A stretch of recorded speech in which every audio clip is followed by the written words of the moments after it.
I will update the House on the audit the government commissioned from Baroness Casey on child sexual exploitation and grooming gangs, and on the action we are taking to tackle this vile crime, to put perpetrators behind bars and to provide the innocent victims of those crimes with support and justice. The House will be aware that on Friday, 7 men were found guilty of the most horrendous crimes in Rochdale between 2000 and 2006. They were convicted of treating teenage girls as sex slaves, repeatedly raping them in filthy flats, alleyways and warehouses. The perpetrators included taxi drivers and market traders of Pakistani heritage, and it has taken 20 years to bring them to justice. I want to pay tribute to the incredible bravery of the women who told their stories and have fought for justice through all those years. They should never have been let down for so long. The sexual exploitation of children by grooming gangs is one of the most horrific crimes. Children as young as 10 plied with drugs and alcohol, brutally raped by gangs of men and disgracefully let down again and again by the authorities who were meant to protect them and keep them safe. And these despicable crimes have caused the most unimaginable harm to victims and survivors throughout their lives and are a stain on our society.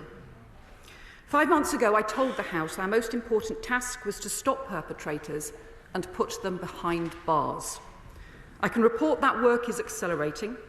Arrests and investigations are increasing. After I asked police forces in January to identify cases involving grooming and child sexual exploitation allegations that had been closed with no further action, more than 800 cases have now been identified for formal review, and I expect that figure to rise above 1,000 in the coming weeks. Let me be clear. Perpetrators of these vile crimes should be off our streets, behind bars, and paying the price for what they have done. Further rapid action is also underway to implement recommendations of past inquiries and reviews, including the 7-year independent inquiry into child abuse, recommendations which for too long have sat on the shelf. So in the Crime and Policing Bill, we are introducing the long overdue mandatory reporting duty, which I called for more than 10 years ago, as well as aggravated offences for grooming offenders so their sentences match the severity of their crimes. And earlier this year, I also commissioned Baroness Louise Casey to undertake a rapid national audit of the nature, scale and characteristics of gang-based exploitation. I specifically asked her to look at the issue of ethnicity and the cultural and social drivers for this type of offending, analysis that had never previously been done, despite years of concerns being raised. And I asked her to advise us on what further reviews, investigations and actions would be needed to address the current and historical failures that she found. I told Parliament in January I expected Baroness Casey to deliver the same kind of impactful and no-holds-barred report that she produced on Rotherham in 2015, so we never shy away from the reality of these terrible crimes. And I am very grateful to Louise and her team that they have done exactly that, with a hugely wide-ranging assessment conducted in just 4 months. The findings of her audit are damning. At its heart, she identifies a deep-rooted failure to treat children as children, a continued failure to protect children and teenage girls from rape, from exploitation and serious violence, and from the scars that last a lifetime. She finds too much fragmentation in the authorities' response, too little sharing of information, too much reliance on flawed data, too much denial, too little justice, too many criminals getting off, too many victims being let down. The audit describes victims as young as 10, often those in care, or children with learning or physical disabilities, being singled out for grooming precisely because of their vulnerability. Perpetrators still walking free because no one joined the dots, or because the law ended up protecting them instead of the victims that they had exploited. Deep-rooted institutional failures, stretching back decades where organisations who should have protected children and punished offenders looked the other way. And Baroness Casey found blindness, ignorance, prejudice, defensiveness, and even good but misdirected intentions all played a part in this collective failure. And on the key issues of ethnicity that I'd asked her to examine, she has found continued failure to gather proper, robust national data, despite concerns being raised going back very many years. In the local data that the audit examined from 3 police forces, they identify clear evidence of overrepresentation among suspects of Asian and Pakistani heritage men. And she refers to examples of organisations avoiding the topic altogether for fear of appearing racist or raising community tensions. These findings are deeply disturbing, but most disturbing of all, as Baroness Casey makes clear, is the fact that too many of these findings are not new. As Baroness Casey's audit sets out, there have been 15 years of reports, reviews, inquiries and investigations into these appalling rapes, exploitation and violent crimes against children, detailed over 17 pages in her report, but too little has changed. We have lost more than a decade. That must end now. Yeah. Baroness Casey sets out 12 recommendations for change. We will take action on all of them immediately because we cannot afford more wasted years. So we will introduce new laws to protect children and support victims so they stop being blamed for the appalling crimes committed against them. Yeah. New major police operations to pursue perpetrators and put them behind bars. New national inquiry to direct local investigations and hold institutions to account for past failures. New ethnicity data and research so we face up to the facts on exploitation and abuse. New action across children's services and other agencies to identify children at risk. And further action to support child victims and tackle the new forms of exploitation and abuse online. Taken together, this will mark the biggest programme of work ever pursued to root out the scourge of grooming gangs and child sexual exploitation. Those vile perpetrators who have grown used to the authorities looking the other way must have no place to hide. So let me spell out the next steps we're announcing today. Baroness Casey's first recommendation is we must see children as children. She concludes too many grooming cases have been dropped or downgraded from rape to lesser charges because a 13 to 15-year-old is perceived to have been in love with or had consented to sex with the perpetrator. So we will change the law to ensure that adults who engage in penetrative sex with a child under 16 face the most serious charge of rape. And we will work closely with the CPS and the police to ensure there are safeguards for consensual teenage relationships. We will change the law so that those convicted for child prostitution offences, while their rapists got off scot-free, will have their convictions disregarded and their criminal records expunged. Baroness Casey's next recommendation is a national criminal operation. As I've set out, arrests and investigations are rising, but the audit recommends us going further. So I can announce the police will launch a new national criminal operation into grooming gangs, overseen by the National Crime Agency, bringing together for the first time all arms of the policing response, and will develop a rigorous new national operating model which all forces across the country will be able to adopt, ensuring grooming gangs are always treated as serious and organised crime. And so rapists who groom children, whether their crimes were committed decades ago or are still being committed today, can end up behind bars. But alongside justice, there must also be accountability and action. We've begun implementing the recommendations from inquiries past, including Professor Jay's independent inquiry, and we've said that further inquiries are needed to get accountability in local areas. I told the House in January I would undertake further work to look at how to ensure those inquiries could get the evidence they needed to properly hold institutions to account, and we have sought responses from local councils too. We asked Baroness Casey to review those responses as well as the arrangements and powers that had been used in past investigations and inquiries to consider the best means to get to the truth. Her report concludes that further local investigations are needed, but they should be directed and overseen by a national commission with statutory inquiry powers. We agree, and we will set up a national inquiry to that effect. Baroness Casey is not recommending another overarching inquiry of the kind conducted by Professor Alexis Jay, and she recommends that the inquiry should be time-limited. But its purpose must be to challenge what the audit describes as continued denial, resistance and legal wrangling among local agencies, and we will set out the further details on the national inquiry in due course.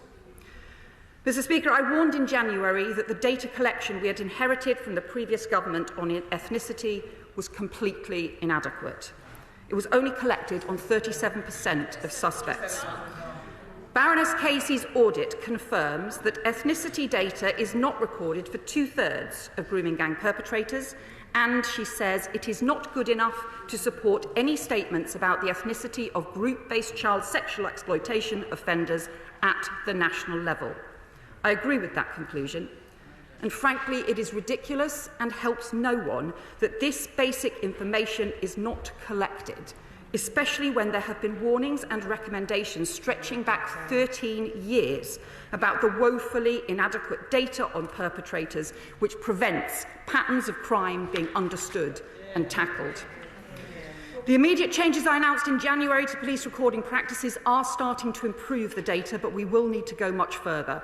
Baroness Casey's audit examined local-level data in 3 police force areas, Greater Manchester, West Yorkshire and South Yorkshire, where high-profile cases involving Pakistani heritage men have long been investigated and reported, and there they found the suspects of group-based child sexual offences were disproportionately likely to be Asian men. She also found indications of disproportionality in serious case reviews. And while much more robust national data is needed, we cannot and must not shy away from these findings because, as Baroness Casey says, ignoring the issues, not examining and exposing them to the light, allows the criminality and depravity of a minority of men to be used to marginalise whole communities. The vast majority of people in our British, Asian and Pakistani heritage communities continue to be appalled by these terrible crimes and agree that the criminal minority of sick predators and perpetrators in every community must be dealt with robustly by the criminal law. Baroness Casey's review also identifies prosecutions and investigations into perpetrators who are white, British, European, African or Middle Eastern, just as Alexis Jay's inquiry concluded that all ethnicities and communities were involved in appalling child abuse crimes. So to provide accurate information to help tackle serious crimes, we will make it a formal requirement for the first time to collect both ethnicity and nationality data for all cases of child sexual abuse and exploitation, and we will commission new research into the cultural and social drivers of child sexual exploitation, misogyny and violence against women and girls, as Baroness Casey has recommended. The final group of recommendations from the audit is about the continued failure of agencies who should be keeping children safe to share vital information or act on clear signs of risk. And worryingly, the audit finds that whilst reports of child sexual abuse and exploitation to the police have gone up, the number of child sexual abuse cases identified for protection plans by local children's services has fallen to its lowest ever level, but no one has been curious as to why. And the audit details an abysmal failure to respond to 15 years' worth of recommendations and warnings about the failings of interagency cooperation. So we will act at pace to deliver on Baroness Casey's recommendations on mandatory sharing of information between agencies and on unique reference numbers for children, the work already being taken forward by my right honourable friend, the Education Secretary. And my right honourable friend, the Transport Secretary, will also work at pace to close loopholes in the law on taxi licensing. Finally, I want to respond to 3 other important issues identified by Baroness Casey in her report, but where she has not made specific recommendations. On support for victims, my right honourable friend, the Health Secretary, will fund additional training for mental health staff in schools on identifying and supporting children and young people who have experienced trauma, exploitation and abuse. Secondly, Baroness Casey reports that she came across cases involving suspects who were asylum seekers. We have asked her team to provide to the Home Office all the evidence that they found so the immigration enforcement can immediately pursue individual cases with the police. But let me make clear, those who groom children or who commit sexual offences will not be granted asylum in the UK. We will do everything in our power to remove them. I do not believe the law is strong enough that we have inherited, so we are bringing forward a change to the law so that anyone convicted of sexual offences is excluded from the asylum system and denied refugee status. We've already increased the removal of foreign national offenders by 14% since the election, and we're drawing up new arrangements to identify and remove those who have committed a much wider range of offences.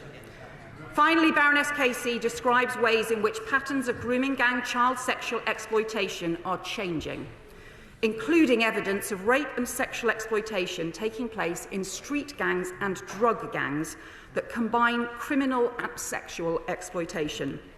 I do not believe that this kind of exploitation has been sufficiently investigated. It also describes sexual exploitation in modern slavery and trafficking cases, and most significant of all, it describes the huge increase in online grooming and horrendous sexual exploitation and abuse, including the use of social media apps to build up relationships and lure children into physical abuse. And the audit quotes one police expert saying, "If Rotherham were to happen again today, it would start online."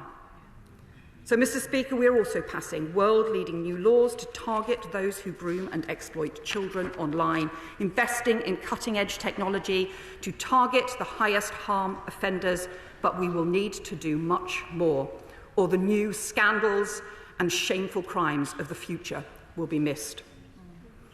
When the final report of Alexis Jay's 7-year national inquiry was published in October 2022, the then Home Secretary, Grant Shapps, issued a profound and formal public apology to the victims of child sexual abuse so badly let down over decades by different levels of the state.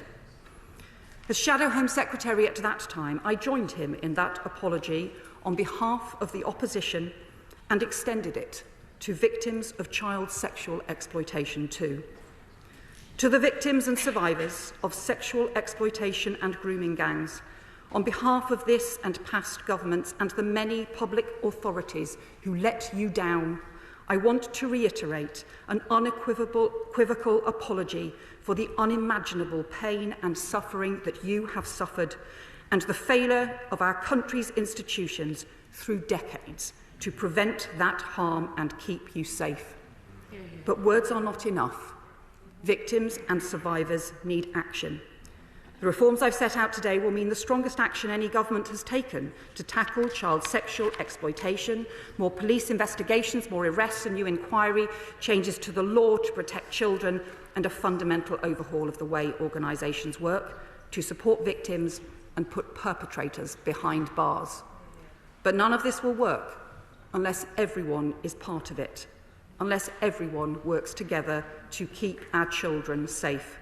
I commend this statement to the House.